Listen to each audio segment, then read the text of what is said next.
প্রাকৃতিক গ্যাসের স্বর বলা হয় গ্যাস সমৃদ্ধ ব্রাহ্মণবাড়িয়া জেলাকে। দেশের 26% গ্যাসের যোগান দেয় এই তিতাস গ্যাস।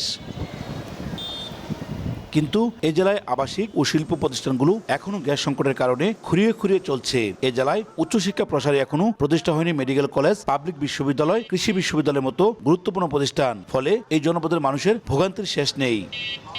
ভোটের মাধ্যমে নির্বাচিত জনপ্রতিনিধিরাই এই অঞ্চলে মানুষের আশা-আকাঙ্ক্ষার প্রতিফলন ঘটাতে পারবেন বলে মনে করছে সাধারণ ভোটাররা। ভালো কোনো শিক্ষা প্রতিষ্ঠান নাই, যার কারণে ব্রাহ্মণবাড়িয়ার জনগণ খুব পিছিয়ে আছে। সীমান্তবর্তী এলাকা, এখানে অসংখ্য মাদক চোরাচালানের কারবারি হয়। নাগরিকদের কাছে একটি প্রতিশ্রুতি থাকে যে পাবলিক বিশ্ববিদ্যালয়, মেডিকেল কলেজ এবং যে ট্রেনের সুযোগ সুবিধা যেন বাড়ানো হয়। কৃষিকাজ, চাকরি, ব্যবসা ও প্রবাসী অধ্যুষিত এ জেলা চিকিৎসার ক্ষেত্রে অনেকটাই পিছিয়ে আছে।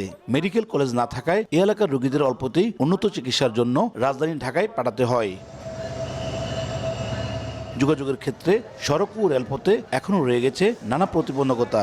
সব মিলিয়ে এই জনপদের মানুষের আশা আকাঙ্ক্ষার প্রতিফলন ঘটেনি। তাই ব্রাহ্মণবাড়িয়া অঞ্চলের জনগণের ক্ষোভের শেষ নেই। আমাদের কোনো মেডিকেল কলেজ নাই, বিশ্ববিদ্যালয় নাই, সেটা নিয়ে ছাত্রছাত্রীরা প্রতি বছরই নেই আন্দোলন করে আসছে, দাবি জানিয়ে আসছে, বাট কোনো দাবি কোনো প্রতিফল আমরা দেখতে পাচ্ছি। বাস্তবমুখী প্রতিশ্রুতিগুলো দেওয়া উচিত এবং মানুষ যেটা চাচ্ছে এই মানুষের পালস বুঝে যেন নির্বাচনে যারা অংশগ্রহণ করবেন তারা যেন ওইভাবে প্রতিশ্রুতি দেন। নির্বাচনের আগেই সেই কমিটমেন্ট নিতে হবে।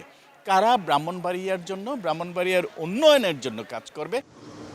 স্থলবন্দর, নৌবন্দর, রেল জংশন ও জাতীয় মহাসড়ক সহ মোট 73 কিলোমিটার এলাকা জুড়ে আন্তর্জাতিক সীমান্ত রয়েছে। উজ্জ্বল চক্রবর্তী, সময় সংবাদ, ব্রাহ্মণবাড়িয়া।